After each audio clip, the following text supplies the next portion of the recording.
Why did I choose to leave the Marine Corps? To get out, to not reenlist, to not extend.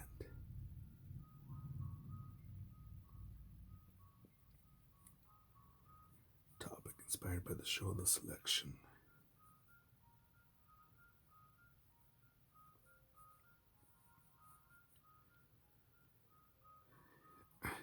I think that show's it's a comedy show because it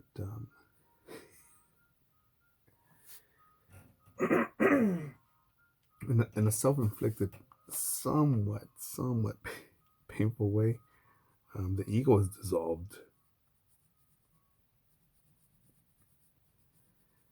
Um, Beliefs,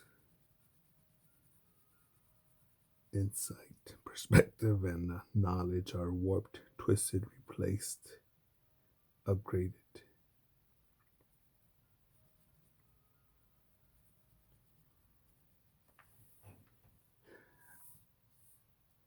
Now, when I earned that title, you know, I learned some new grammar.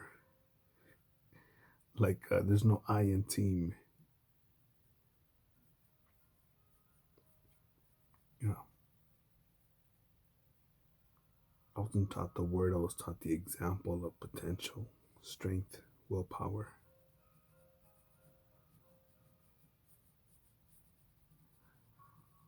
If it's not broken, keep on using it. Whether it's equipment or a part of your body.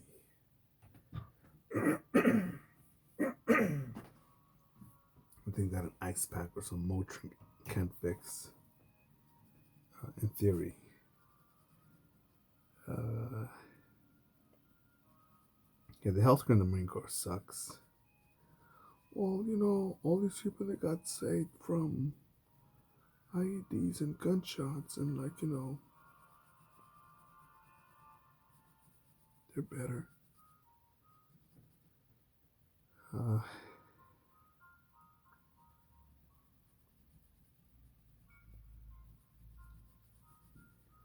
I've seen people get injuries that very likely could. I'm no doctor. I'm not a doctor or a nurse or a dentist or even a veterinarian.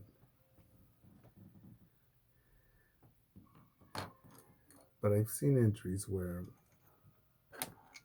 the remedy would have been some proper stretching exercises, uh, deep tissue massage, sports therapy,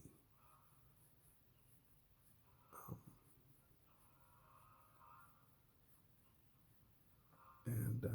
and other things instead of just saying vitamin M.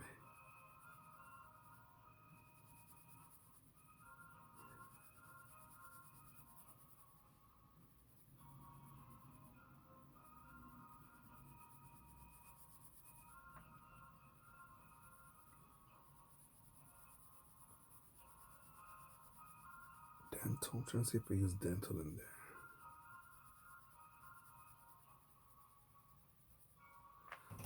Even I think braces would have been coming out your pocket. I'm trying to remember. No, I never had a tooth problem, did I?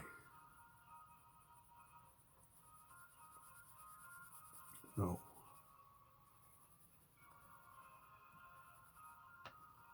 Anyways. And again, I hold myself 1,000% accountable for exactly where I'm sitting at, standing, shitting. This is all me. So no, I'm not gonna blame my grandma, my mama, my daddy, a sibling, a son, a daughter, a child, my cousin, the priest that raped me. Um, the butcher, the teacher. I'm not gonna.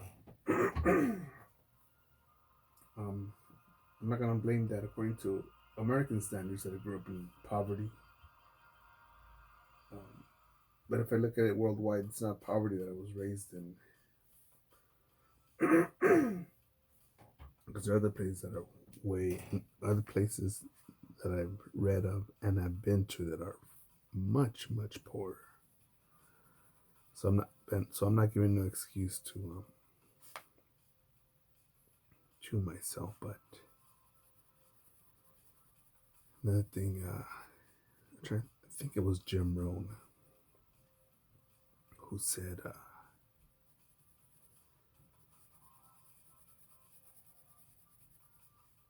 was it Les Brown? Yeah, it doesn't matter if you're born in poverty. It doesn't born if you're born poor. What affects you more is poor thinking.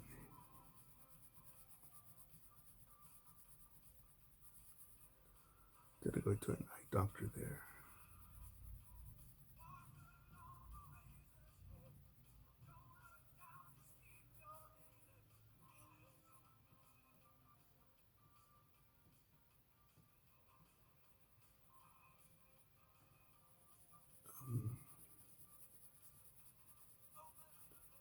The thing is that I saw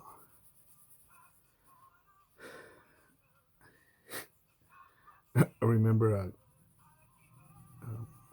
think it was my first year in, still in touch with some people that I went to elementary school with.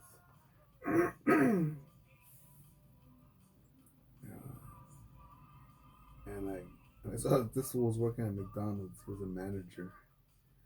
And I looked at first I looked at his car. And then I looked at his paycheck. I'm like, what the fuck? That's much nicer. And the car's much nicer. And so is the paycheck. So that bummed me out a bit.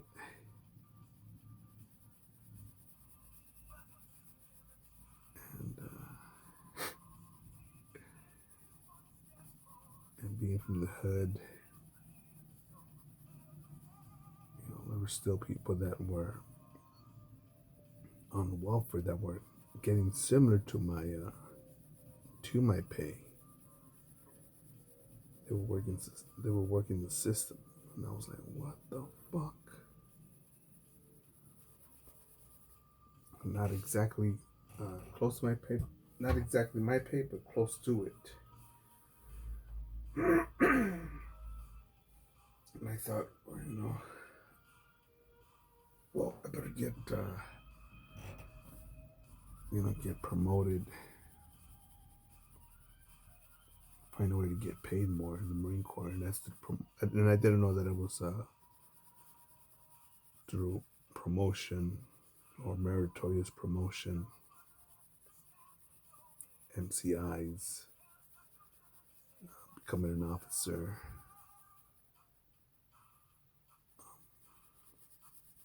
special forces qualification.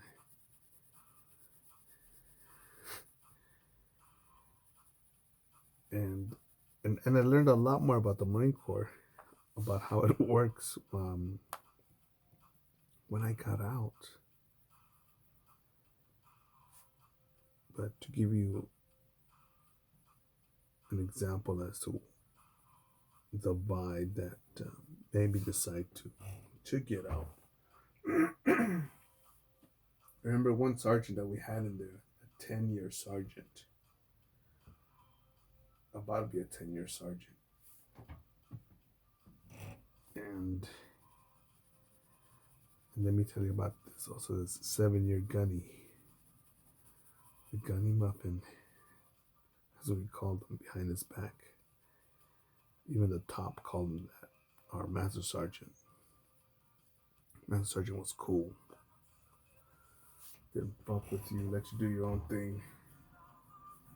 Whether you were motivated or a fucking emo Marine, then fuck with you. Just let you be. But we'll get back to the 7-year gunny and how he got rank. But I remember this one point with this one sergeant, and he said he was talking to me and another Marine, and he said something like, you know what next month is? Next month I'm gonna hit my 10-year mark. And as he's about to get on his motorcycle, he's like, yeah, just I figure, I'll just do 10 more years. Why not? I'm already halfway there. And I thought, you know what? We're not mailmen. We're not working at a bakery. We're not in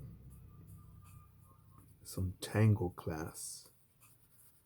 We're not working at some supermarket. We're dealing death, and our lives are literally at stake here.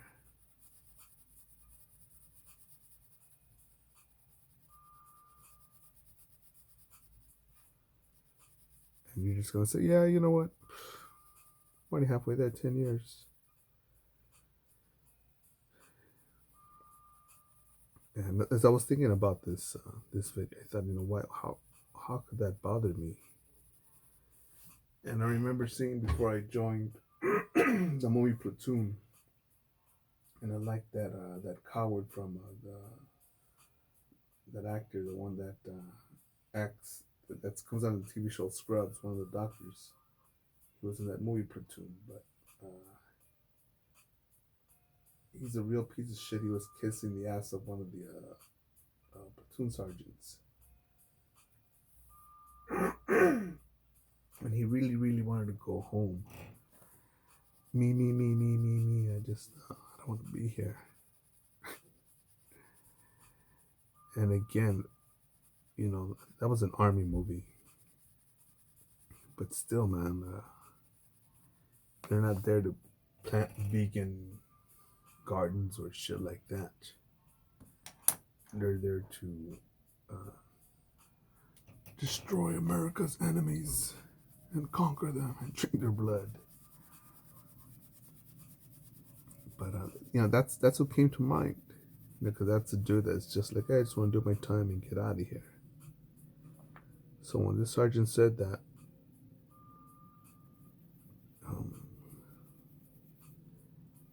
was that my first? No, the second year. That was my I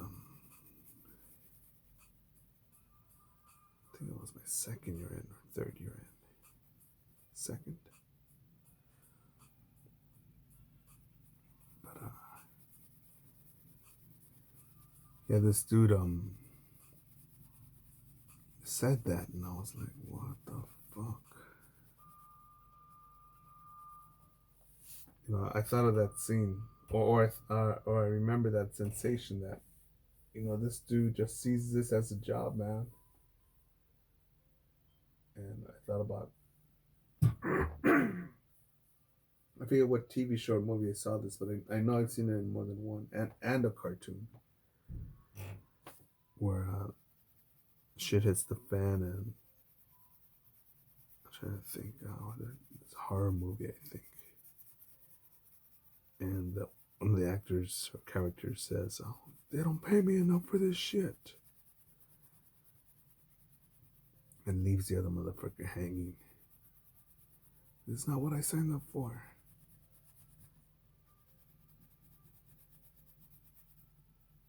So it's already an NCO that's in charge of part of my unit.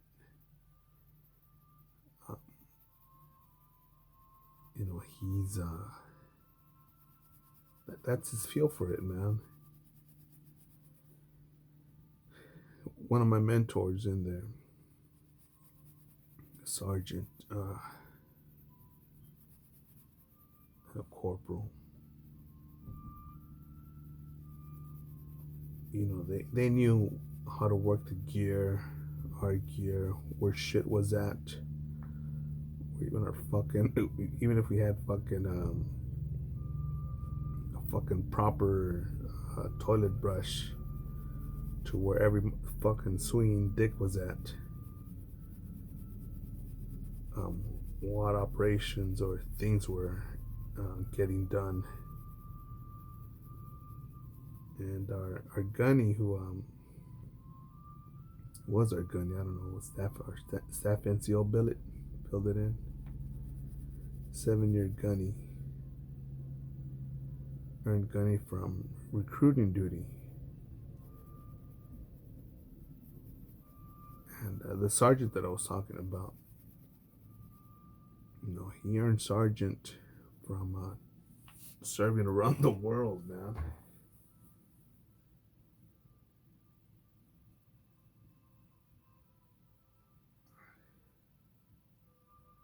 Locked on, squared away, man. And I think I mentioned it before, but this guy was already doing things in his 20s that most fucking idiots, most Americans are only trying to do in their 40s. So he took the initiative and I thought, this dude, this gunny, is in charge of this Marine and corporal who are in charge of me.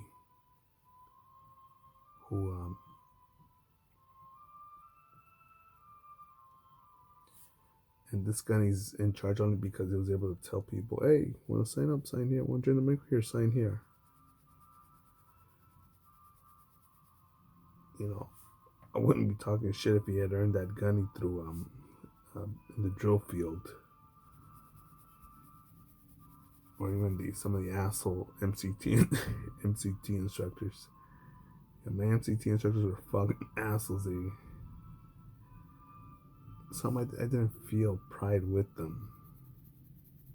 And I know people will say, "Man, you were just a shitbag, man, shitbird. You were probably some male clerk."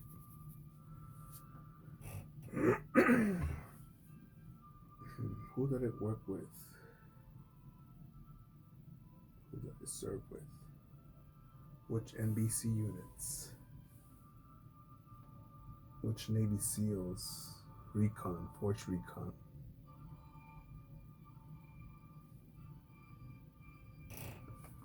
Are highly decorated. The bloodiest regiment in the Marine Corps, the 5th Regiment. 3rd Battalion. 3rd Battalion, 5th Marines, 5th Marine Regiment.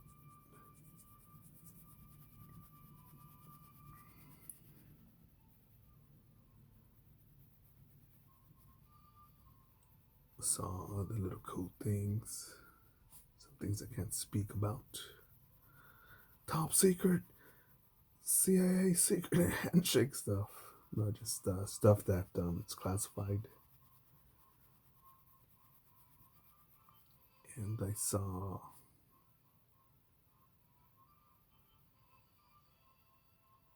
there's another thing in the Marine Corps. Something else that got to me.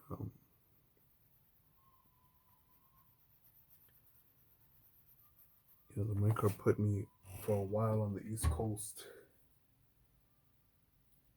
And I remember being in the neighborhood of the nation's capital in Washington, D.C. And I figured, you know what? With a bunch of the underage Marines going out drinking, like, hey, dog, let's go to the Capitol. It's a walking distance. Less than 10 miles. And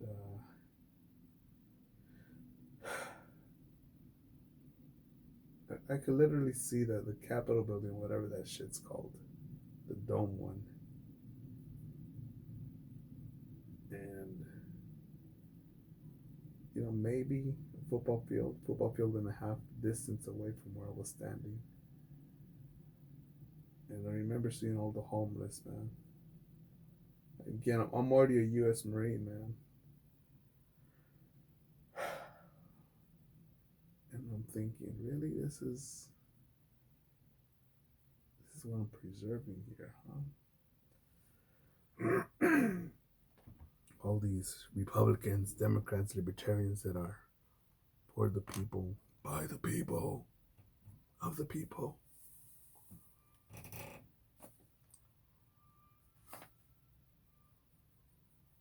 Homeless people, drunks, junkies.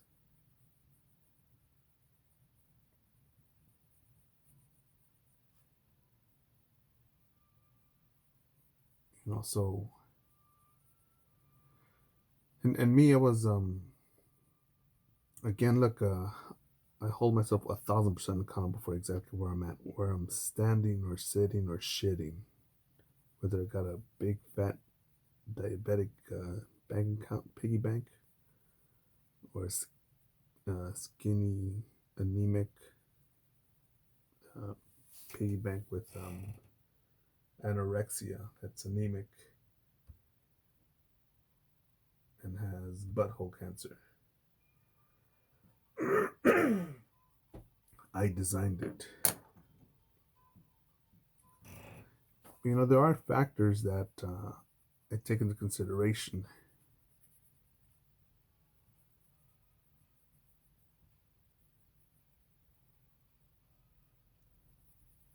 When making a decision. Yeah, you could say that because I came from a broken family. Not only that I come from a place that, what you could say is poverty, has poverty, but worst of all, I grew up with people, was raised by, was surrounded by, had neighbors, even public school teachers, man. Fuck being poor. They had very poor mindsets, man. I was taught that I was a victim, that the white man stole the Chicanos' land, that we need to have a female president. Let me tell you about Karl Marx and his amazing words. What the fuck?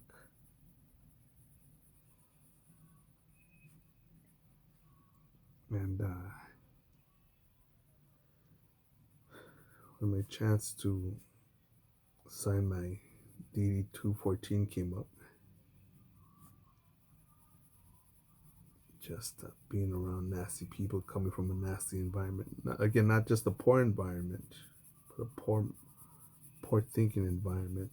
I'm like, yeah, you know what? I'll just sign it because I'm pretty sure that the civilian world is the same as the Marine Corps world, and it's not.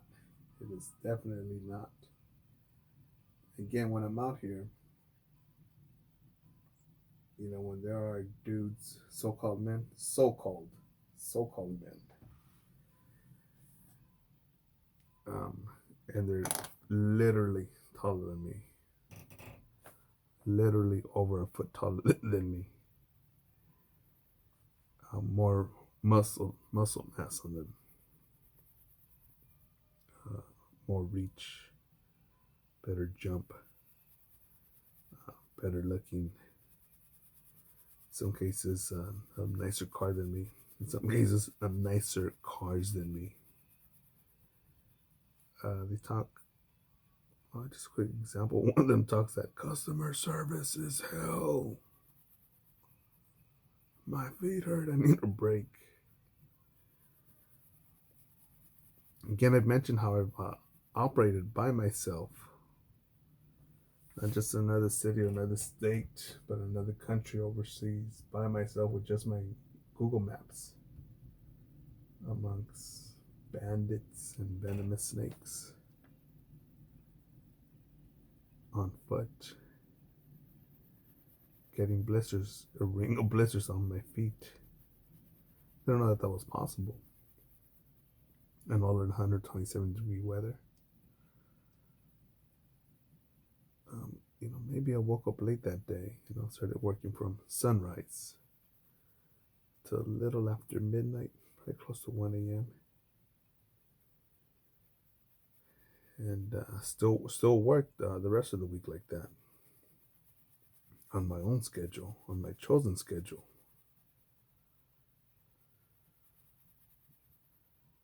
There are people out here in the civilian world that say, "Oh man, I wish I could do that." I'm like, "No, no you don't. You don't. I want to be rich. No, you don't. I want to travel the world. No, you don't." And the reason I know that you don't want to be rich or travel the world is because you've chosen, you've decided, you made some sort of excuse, you chose to believe in some sort of excuse that says you can't do that.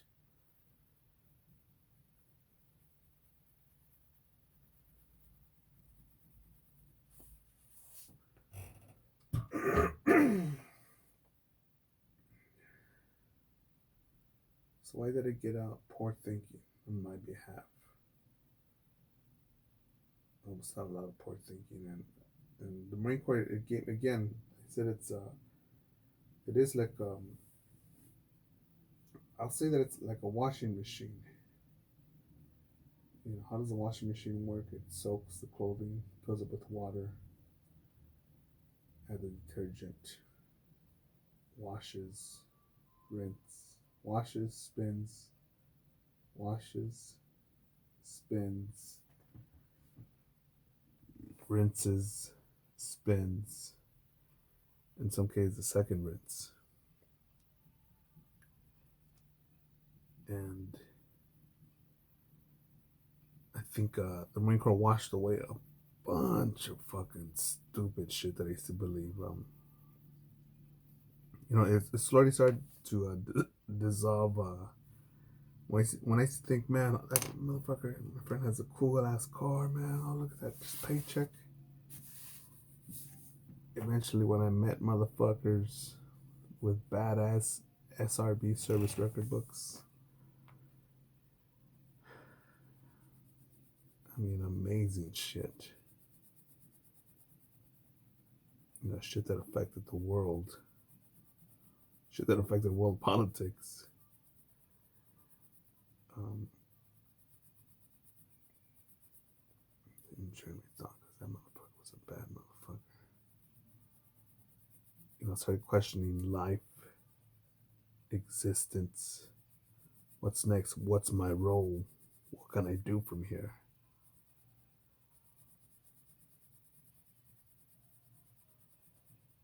And it was people that that were not directly in my unit. I got to work with one warrant officer. The other day I was a warrant officer too, I think. And they shared with me, some of their highlights from two highlights. One funny one, and one fucking dangerous one. Uh, from their Marine Corps enlistment. And shit. And I know they both had over each had over 20 years in. I know one for sure had over 20 years in. And these fuckers um, stand by. Not these motherfuckers. These warriors. These men. They were not part of my unit. Got attached for a while and worked with them. And I thought, and I think of it now, today, years later. Very likely, if I would have had that warrant officer in my chain of command, instead of the warrant officer that I had, maybe one of the warrant officers I had in my chain of command. I want to say maybe maximum, if I rounded up high, we had 7 sentences of communication together. 7 sentences, not 7 minutes or 7 hours. 7 sentences. and other Marines in my unit were like, no, we didn't feel like a unit. We felt okay. That's the leader. Let's just do what the leader says, and well, not get on colors duty, armory duty, mess hall duty, barracks duty, or other sort of duty for Christmas or Thanksgiving, or get sent with some get volunteer for some shit orders.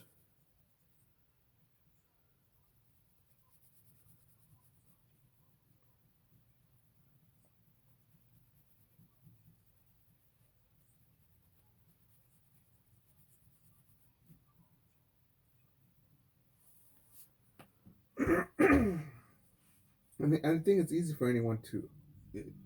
I'm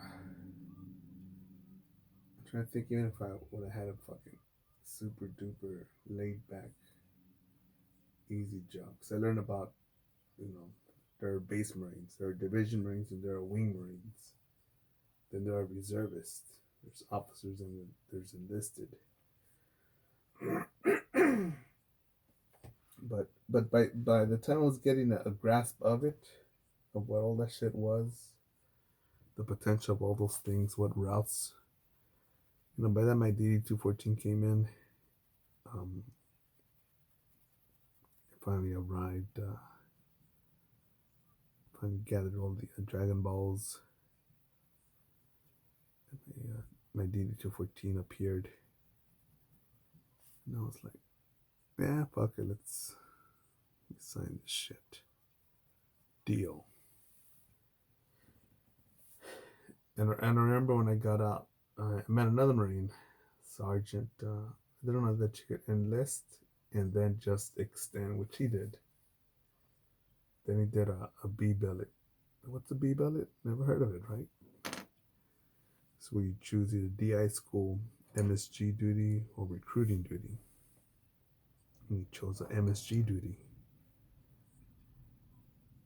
And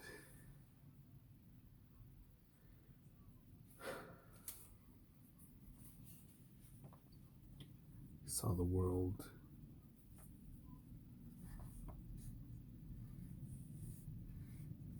After he enlisted, his first enlistment, he just extended for the B billet 2 more years. Got out and then just bought a motorcycle and just kicked back for a minute with the GI Bill to figure out what else to do next. Plus, got his NCO stripes, and I thought, what the fuck? I don't know you can do that.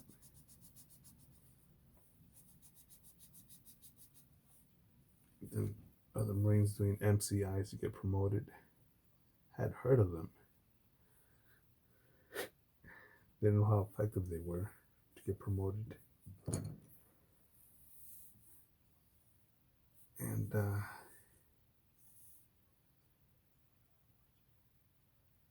had other staff NCOs, other people in my chain of command that were basically just doing their own thing. Well, you see, man, were you a staff NCO? Were you an officer?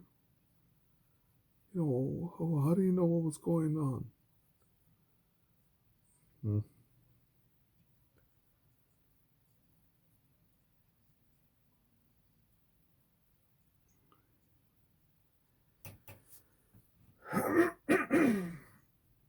Again, I hold myself 1,000% accountable for where I'm at, standing, sitting, or shitting.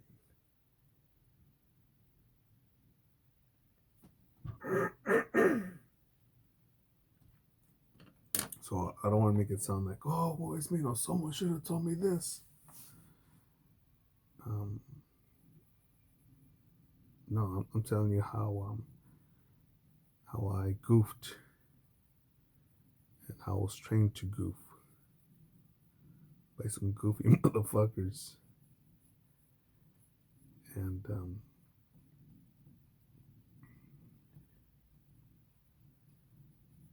and it took a lot of reflection, man. Traveling,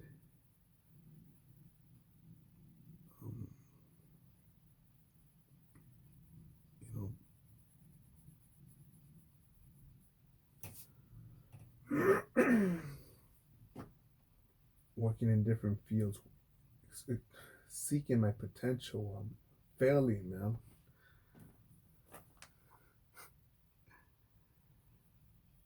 You know, a lot of people can look at what I've done, and it's funny because some people will say, "Man, you're a failure. You fucked up. You know what the fuck you're doing."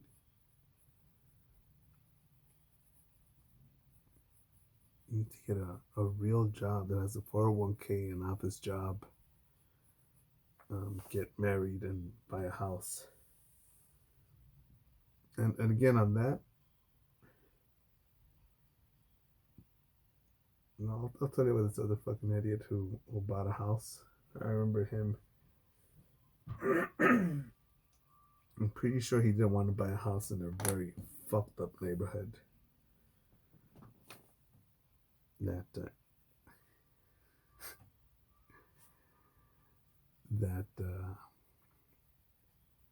this fucker had goals. Then look at people and who cheat on their wives, who say married life is the best, who work in jobs, not even careers, jobs that they hate, who live in households that are survivable, not in the neighborhoods that they want, not in the house that they want, not even in the condo that they want. But me, after so many failures, you know, so many fuck ups, um, I'll sum it up with the song written by Frank Sinatra, performed by Elvis Presley. My Way.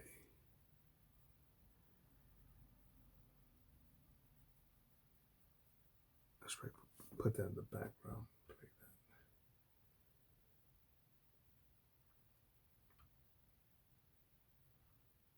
I did it my way.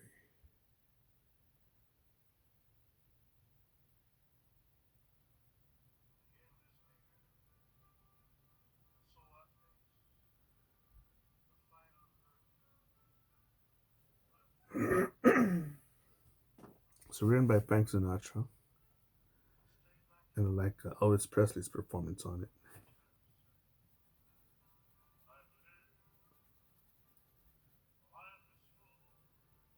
Lived a life as full and traveled east and every highway and more, much more than this. I did it my way. Regrets. I've had a few. But then again, too few to mention.